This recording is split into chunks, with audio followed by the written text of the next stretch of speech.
الحمد لله نحمده ونستعينه ونستغفره ونؤمن به ونتوكل عليه ونعوذ بالله من شرور أنفسنا ومن سيئات أعمالنا من يهده الله فلا مضل له ومن يضلله فلا هادي له ونشهد أن لا إله إلا الله ونشهد أن محمدًا عبده ورسوله أما بعد قال الله تبارك وتعالى وإن تعدوا نعمة الله لا تحصوها وقال تعالى والذين يقولون ربنا هب لنا من أزواجنا وذرياتنا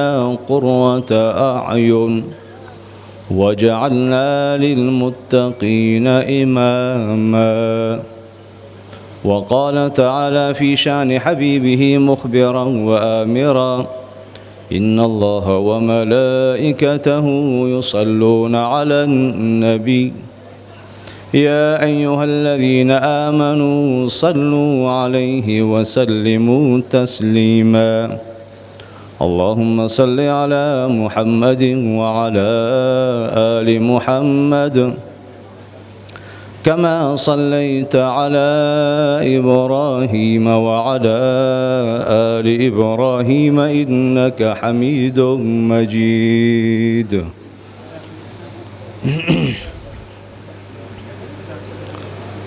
سروران محترم و نمازگزاران عزیز شکر و سپاس الله تبارک و تعالی را الله تبارک و تعالی این لحظات زندگی را نصیب من و شما فرمود تا بیاییم در این فرصت و این روز مبارک در این محل مبارک برای ادای نماز جمعه حضور به هم رسانیم و شما سروران عزیز که در اولین لحظات و ساعات این روز مبارک در اینجا تشریف آوردید امیدواریم که انشاءالله العزیز مصداق همون حدیث مشهور رسول الله صلی الله علیه و سلم قرار بگیریم که برای آنها کسانی که در ساعات اولیه برای ادای نماز جمعه در جایی که نماز جمعه برگزار میشه در مساجد جوامع حضور به هم میرسانند رسول خدا علیه الصلاة والسلام فضائل خاصی را بیان فرمودند. سروران عزیز آیاتی از قرآن مجید تلاوت شد لحظاتی که هستیم انشاءالله کوشش میکنیم که در پیرامون همین آیه صحبتهای شکسته را به توفیق و اذن الله تبارک و تعالی مطرح کنیم به نیت عمل.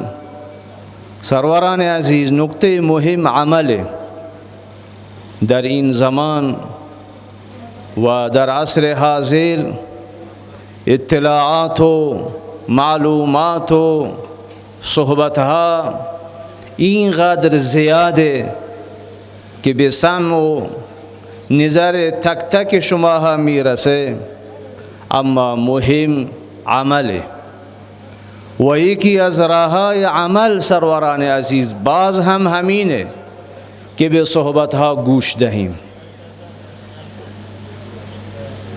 دنبال چنین وسوسه های شیطانی نرویم که گوینده کیست، صحبت چیست. گوینده یک انسان عادی است، صحبت های تکراری است. من خودم اهل فضل و اهل مطالعه هستم، بیشتر از این میتوانم صحبت کنم، بیشتر از این اطلاعات دارم. من این یک وسوسه و حربه شیطانی سروران عزیز. وقتی که چنین وسوسه آمد در ذهن یک انسان، تحقیر می کند گوینده را و سخنان را و از اون فرصت استفاده نمی کند.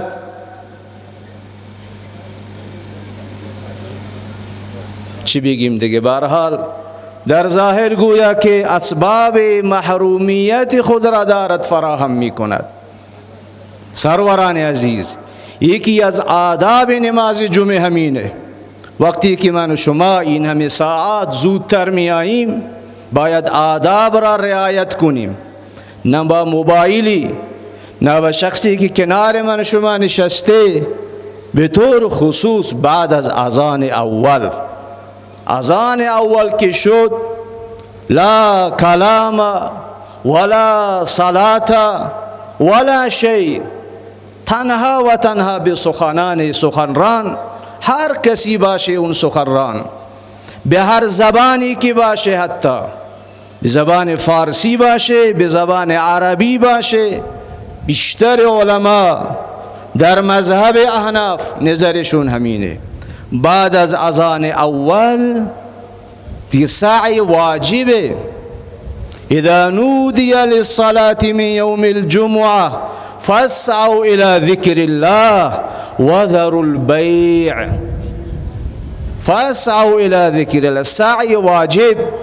تمام ترک کار و بار و برنامه و صحبت ترکش واجب.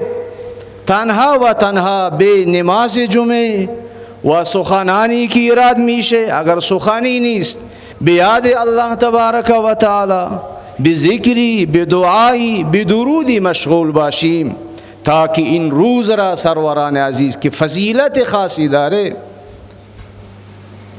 فضیلتش را من و شما حاصل کنیم. بالاخر منکری را، گناهی را، معصیتی را مرتکب نشویم که صحبت کردن معصیت، صحبت کردن گناه بعد از اذان اول و بعد از اذان دوم که قطعا حرام. بعد از اذان دوم که حرام، جایز نیست.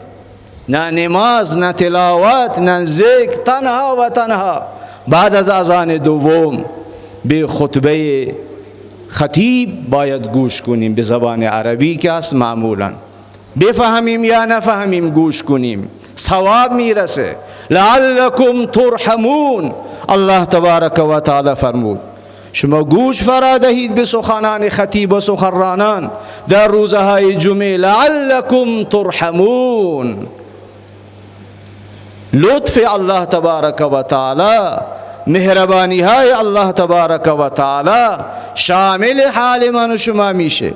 سروران عزیز، یک مسلمان، یک مؤمن چی میخواهد بالاتر از مهربانی و لطف الله تبارک و تعالی؟ دیگه چی میخواهیم من شما؟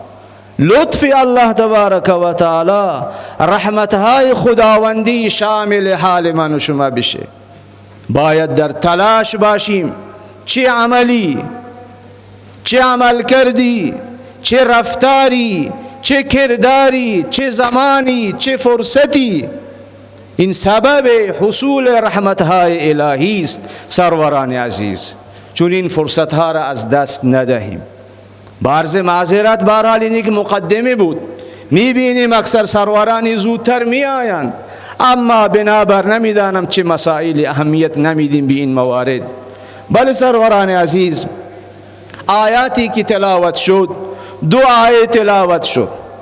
آیه اول مشهور و معروف، و ان تعدوا نعمت الله لا تحصوها. الله تبارک و تعالی بصراحت می فرماید ای انسانها، مسلمان باشند غیر از مسلمان تمام انسانها. و این تعدوا نعمت الله لا تحصوها. شما اگر به شمارش بیایید به نعمتهای الله تبارک و تعالی، نعمتهای مادی و نعمتهای معنوی، هرگز نمی توانید آن نعمتها را در شمارش بیاورید. سروران عزیز، انسان بودن خودش نعمت، مسلمان بودن نعمت، مخلوق بودن نعمت، اهل قرآن بودن نعمت، دارای صحت و عافیت و سلامتی بودن نعمت، دارای مال و ثروت و فرزند و اولاد بودن نعمت. یک نعمت بزرگی که می‌خواهیم در مورد آن مختصرا صحبت کنیم سروران عزیز، که قرآن مجید و در آیات و روایات بهش اشاره شده، نعمت اولاد. دو چیزن در دنیا سرمایه یک فرد انسان، مال و اولاد. مال و اولاد هر دو نعمتن، اما نعمت اولاد، نعمت فرزند، از نعمتهای مادی بزرگترین نعمت در دنیا سروران عزیز نعمت اولاد و نعمت فرزنده. در مقابل هر نعمت یک انسان مسئول هست، مسئولیتی دارد. هر نعمت اولین مسئولیت انسان که شکر الله تبارک و تعالی را بجای آورد. الله تبارک و تعالی چه نعمتی عطا فرموده؟ نعمت اولاد، نعمت فرزند. اولاد این ذکور باشند یا اولاد اناث سروران عزیز، همهشون به جای خودش نعمت هستند. میدانی من شما در زندگی این حقیقت را هر یک انسانی لمس می کند. بعد از زندگی، بعد از ازدواج و بعد از تشکیل خانواده، زندگی خانوادگی، بعد از 2 سال، 3 سال، 4 سال قطعاً به این نتیجه می رسد که زندگی بدون اولاد بی فایده است. گاهی شیطان وسوسه می آورد در سالهای اول بعد از ازدواج، 1 سال، 2 سال، 3 سال، 4 سال، می گوید خود ما 2 فرزندیم، خود ما 2 جوان و نوجوان هستیم، نیازی به فرزند نداریم. اما این رحمت خداوندی است، خلقت و آفرینش الهی سروران عزیز. بعد از مدتی میبینیم که همین انسان گاهی اینجوری میگفت، با چنین وسوسه ها و سفسطه های شیطانی با یک سری مسائل و موارد خود درست کرده خودش را تسلی میداد. اما بعد از سالهای به این نتیجه میرسه که نه خیر، این دنیا بدون فرزند دنیا نیست، من آینده‌ای ندارم بدون فرزند. به نتیجه و حقیقت و اهمیت این نعمت سروران عزیز پی میبرد هر یک انسانی. عرض کردم که در سرشت و در ماهیت و فطرت انسانها الله تبارک و تعالی این مطلب گذاشته. سروران عزیز، در مقابل فرزند اولین مسئولیت و اولین وظیفه الهی ما اینه که شکر الله تبارک و تعالی از ته قلب الله تبارک و تعالی چه نعمتی عنایت فرموده. فرزند عرض کردیم اگر ذکور باشی یا اناث، هر دو به جای خودش. حالا اینجا وقتش نیست، خودش یک فرایند و یک موضوع است که بهش بپردازیم که فرزند اناث چقدر برتری داره بر فرزند ذکور، و فرزند ذکور هم بهرحال به نوعی برتری داره بر فرزند اناث. اما یک پدر نمیتواند، پدر واقعی، پدری که واقعا پدر باشه، او نمیتواند ترجیح دهد فرزند ذکور را بر اناث و اناث را بر ذکور. در مقابل هر فرزند که الله تبارک و تعالی داده سروران عزیز، از ته قلب، از دل باید شکر الله تبارک و تعالی را بجای آوریم. این شکر را نادیده نگیریم. این شکر خیلی انسان کمک میکنه در آینده در تربیت فرزندان. عرض کردیم که این شکر از ته قلب باشه. و بعدش سروران عزیز نکته مهم تربیت فرزندان هست، آینده فرزندان هست. آیه دوم که خدمت شما خواندیم سروران عزیز، در آیه دوم الله تبارک و تعالی صفات عباد الرحمن را در سوره فرقان بیان فرموده. همه آیه های قرآن مجید زیبا هستند، اما در راستای تربیت و خودشناسی و خداشناسی و هدف را مشخص کردن این آیه ها خیلی مهم هستند سروران عزیز. کسانی که در خانه هایشون منازلشون تفسیری دارن، اهل مطالعه هستند یا نواری CD و غیره برایشون فراهم از علما و از دروس علما استفاده ببرند از این آیات.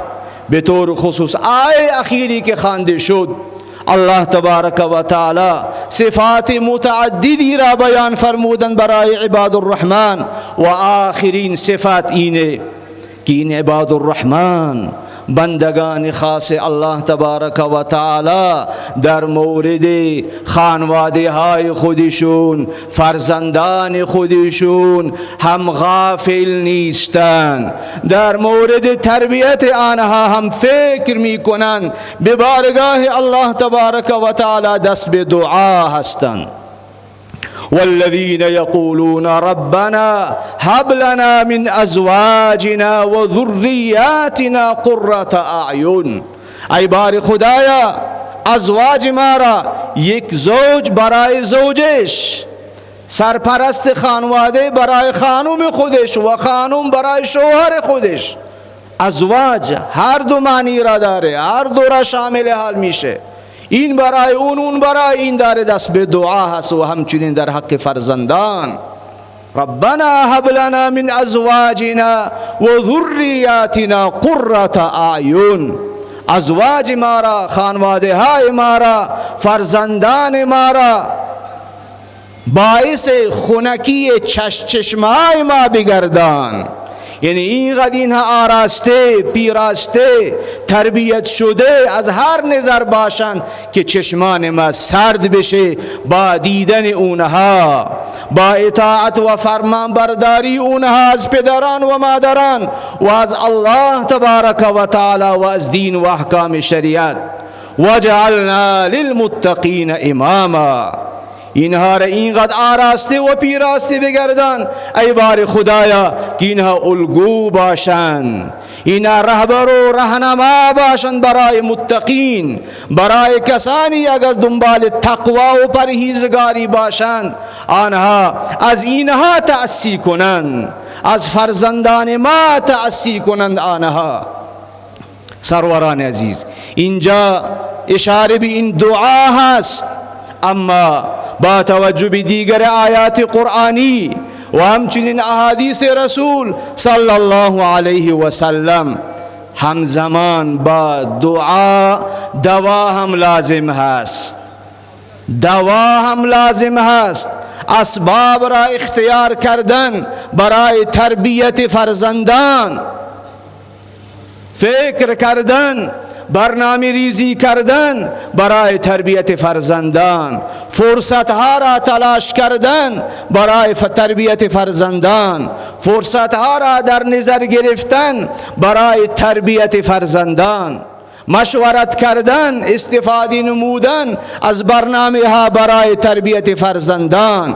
اینها همه در قالب دوا می آیند، در قالب اتخاذ اسباب ظاهری می آیند. بیشک یقینا قطعا دعا هم تأثیر گذار هست، اما دعا اصولا زمانی تأثیر گذاره که ما دوا را، اسباب را، عوامل را هم اختیار کنیم.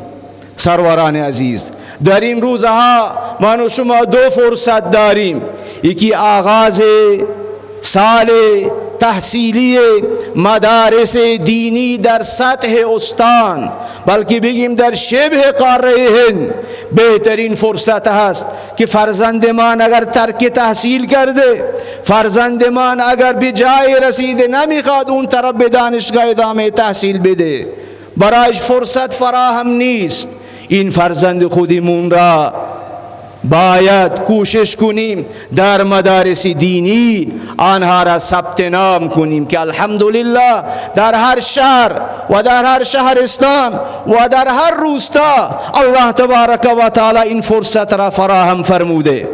و سروران عزیز این هم باید بدانیم اگر فرزند من و شما در مدرسه دینی رفت، اون نصاب درسی که در مدارس دینی آموزش داده میشه، اون نصاب درسی را، اون برنامه درسی را اگر فرزند من و شما بخواند سروران عزیز، قطعا راه را در دانشگاه هم برای خودش باز میکند و برایش فرصت شغلی هم ایجاد می شود، شغل آزاد باشه یا حتی در شغلهای دولتی. بعضی شغلهای دولتی به طور خصوص در اداره آموزش و پرورش به راحتی می تواند استخدام باشد. به طور مثال عرض می کنم اگر فرزند من و شما حافظ کل قرآن مجید باشه، برای او بهترین فرصت ها هست سروران عزیز که مجالس نیست اینجا من به تفصیلش بپردازم.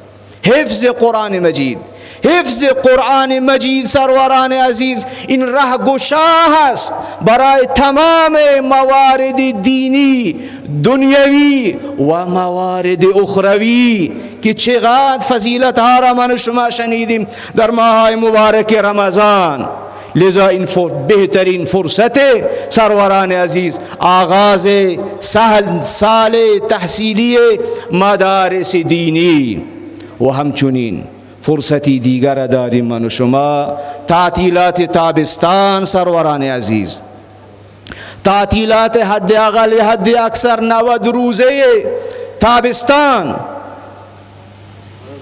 اصلا سروران عزیز بعضی از دانشمندان و بعضی از مربیان بر این باور هستند که این کلمه و این واژه تعطیل یک اشتباه بزرگی است که در ذهنهای ما افتاده، یک تربیت غلطی است در دبستانها و دبیرستانها و در کل آموزش و پرورش بعضی کشورها که با این کلمه تعطیل فرزندمون بر این باور می شود که من تعطیل هستم، از هر چیز تعطیل هستم، من هر چی او را سرزنش میکنیم برای یک برنامه مفیدی، بگه بابا تعطیله، روزهای تعطیله، تعطیلات هست. سروران عزیز انسانهای با هدف آنها در لغتنامهشون در قاموسشون تعطیل نیست. اون شعر اردو را اکثر ما میخوانیم در همچنین مواردی، छुट्टी न मिली जिसे सबक याद रहा मकतब इश्क को दुनिया से क्या मतलब छुट्टी न मिली जिसे सबक याद रहा इंसानहाय बा हदफ आनहा तातील ندارن انسانهای با مقصد انسانهای اهل رسالت اهل دعوت انسانهای با خدا آنها در فرهنگشون تعطیل نیست سروران عزیز. لذا این بهترین فرصت هست. علما و اهل تربیت اینجا صحبت ها دارند در مورد این که آیا در نظام های آموزشی 90 روزه یا بیشتر تعطیل باشه یا نباشه. بیشتر بر همین باور هستند که اصلا تعطیل نباید باشه. معمولا آنها نظریه عضله سازی را مطرح می کنند، کما این که یک انسانی در یک تربیت بدنی مشارکت داره، نام نویسی میکنه، در طول زندگی ادامه داره، در طول زندگی بر این باور هست مربیش اگر یک روز ترکش کردی، اگر یک هفته، اگر یک ماه ترکش کردی، این برای تو ضرر داره، زیان داره. اون تمام تمریناتی را که انجام دادی، کارهایی را که انجام دادی، دوباره باید از سر نو آنها را شروع کنی. بعضی از دانشمندان سروران عزیز در سطح دنیا بر همین باور هستند. این تعطیلات را تشبیه میدن به نظریه عضله سازی به عضله سازی. حالا بعضی دیگر اینها را تشبیه میدن به یک زمین کشت و کشاورزی، کما این که در بحث کشت و کشاورزی فرصتی را وقتی که ما یک زمین را فارغ میگذاریم از کشاورزی برای 2 ماهی 3 ماهی 4 ماهی، شاید بعدها بیشتر مثمر ثمر باشه. بهرحال این به جای خودش یک نظریه و یک ایده است. اما سروران عزیز، من و شما باید راه میانه را انتخاب کنیم و بعضی از دانشمندان راه میانه را ارائه میدهند که نباید تعطیل به این معنا باشه که فرزند من و شما کلا از هر چیز آزاد باشه در فرصت 90 روز. و این هم دانشمندان و علما گفتند سروران عزیز، معمولا کسانی که از این تعطیلات متضرر می شوند آنها قشر مستضعف و مناطق محروم و حتی عوامل افت تحصیلی و عوامل ترک تحصیلی را که بعضی بررسی کردند گفتند که بزرگترین عامل افت تحصیلی و ترک تحصیلی همین تعطیلات هست. در تعطیلات چون که این بیکار میشه فرزند ما، در تعطیلات به یک سری انحرافات دست میزنه فرزند ما. در این تعطیلات دیگه اون انحرافات چی هستن سروران عزیز؟ بهتر شما میدانید. این تأثیر گذار هست در سال آینده در اون مقطعی که پارا میگذاره. میبینیم ما اکثر از مقطع ابتدایی جلوتر نمی روند. در هر تعطیلات چیزی در ذهنهای اونا میاد، یک خصلت بدی، یک عادت بدی را آنها عادت میکنند، معتادش میشوند. رفته رفته همه اینها متراکم میشه و سبب ترک تحصیلی او قرار میگیره یا افت تحصیلی او قرار میگیره و در مقطع متوسط سروران عزیز ضعیف میشه و بالاخره نمیتوانه دیپلمش بگیره و نمیتوانه به یک دانشگاهی برسه سروران عزیز. لذا از این نظر مهم خیلی برای من و شما، برای من و شما که برحال در این خطه در این کشور ما هستیم، معروفیم که مناطق محروم یا قشرهای مستضعف، و از یک نظر هم در طول سال من و شما آگاهی داریم که در مدارس دولتی چه برنامه های بود، در مدارس دولتی چقدر قوی عمل کردن یا ضعیف عمل کردن. این خودش یک موضوع هست سروران عزیز، من نمیخوام اینجا صحبت کنم، اما روی هم رفته نظرات بر همین هست که در طول سال اکثر برنامه ها ضعیف بودن. حالا علتش چیست؟ ولی هست، خود دانش آموز هست، اداره آموزش و پرورش هست، یا به عرض معذرت معلمان محترم هستند، بومی باشند یا غیر بومی. این خودش یک موضوعی هست. لذا از این نظر سروران عزیز خیلی مهمه که من و شما در این تعطیلات تابستان برای فرزندان خود برنامه هایی داشته باشیم. الحمدلله ثم الحمدلله در مدارس من و شما، در مساجد من و شما، در شهرهای بزرگ و در روستاها اکثر مکاتب دانش آموزی و اکثر در مساجد و مکاتب این برنامه ها هست. الحمدلله حد اقلش این سروران عزیز که در این فرصت کوتاه فرزندمون را من و شما جذب کنیم، ثبت نام کنیم در مکاتب قرآنی یا مکاتب دانش آموزی کنجا برنامه های قرآنی و برنامه های نماز و اذکار و غیره به آنها تعلیم داده می شود. معمولا این نوع برنامه ها در طول سال هم هستند، اما فرزند من و شما معمولا بر این باور هست که بابا من نمیتوانم دو سو باشم، مدرسه دولتی هم بروم، مسجد هم بروم، برنامه های مسجد را هم دنبال کنم. این بهترین فرصت هست سروران عزیز که فرزند من و شما یک سو باشه و در برنامه های قرآنی و در برنامه های ایمانی و احکام و اذکار و دعا و غیره که در مکاتب اینها برنامه ریزی شده، اونجا در این برنامه ها فرزندان من و شما انشاءالله اونجا ثبت نام کنند. و عرض کردیم که این بهترین فرصت، نه تنها بهترین فرصت، سروران عزیز عرض کردیم که این مسئولیتی هست، این یک رسالت هست، این بر عهده من و شما هست، این حق یک فرزند هست. سروران عزیز، همین فرزند من و شما بزرگ میشه، به جایی میرسه خودش بر این باور می آید که غیر از قرآن و غیر از دین و غیر از نماز دیگه چاره ای نیست. اما اون موقع این فرزند ما میگوید کاش در زمان کودکی این برنامه ها را من دنبال می کردم، کاش که در زمان کودکی من قرآن مجید می خواندم، آیه های از قرآن مجید، سوره های را حفظ می کردم، دعاهای را من یاد می کردم در اون زمان.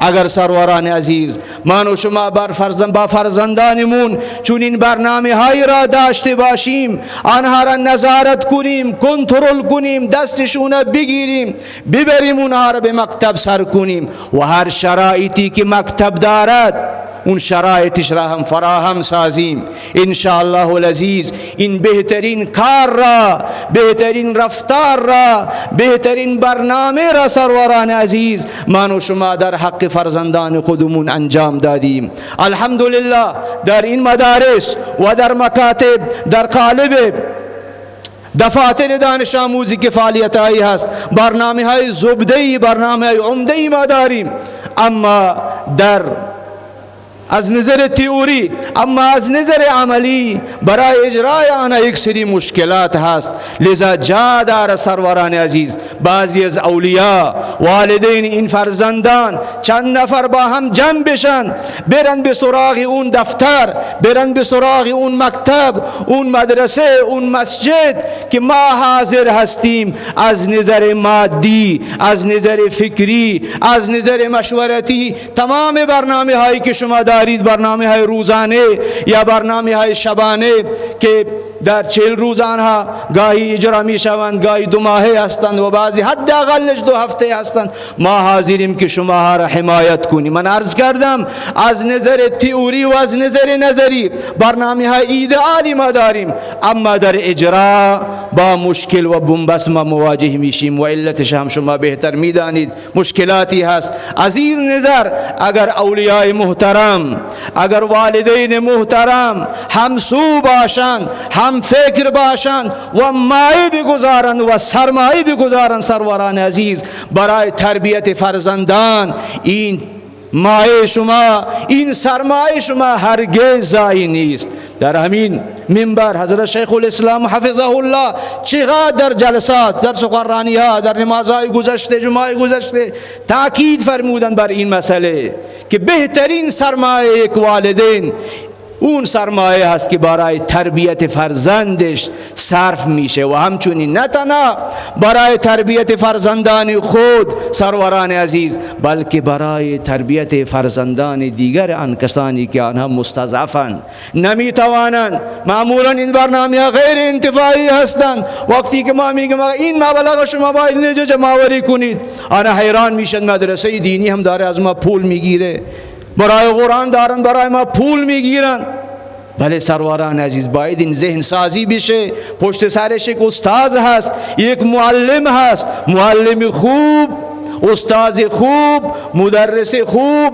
این برحال حمایت میخواهد سروران عزیز، حمایت معنوی، حمایت مادی. من عرض کردم که در راستای چونین حمایت ها پولی را، سرمایه‌ای را، فکری را، مشورتی را که من و شما ارائه میدیم بدانیم که اون ضایع نیست. الله تبارک و تعالی من و شما را توفیق در عنایت بفرماید که در این فرصت انشاءالله استفاده ببریم. 2 نکته شدن سروران عزیز. عرض کردیم آغاز سال تحصیلی مدارس دینی که اونجا فرزندانی را که شرایطش دارند آنها را در مدارس جذب کنیم، ثبت نام کنیم و همچنین فرصت تعطیلات تابستانی که بهترین فرصت هست برای تربیت فرزندان. و آخر دعوانا الحمد لله رب العالمین.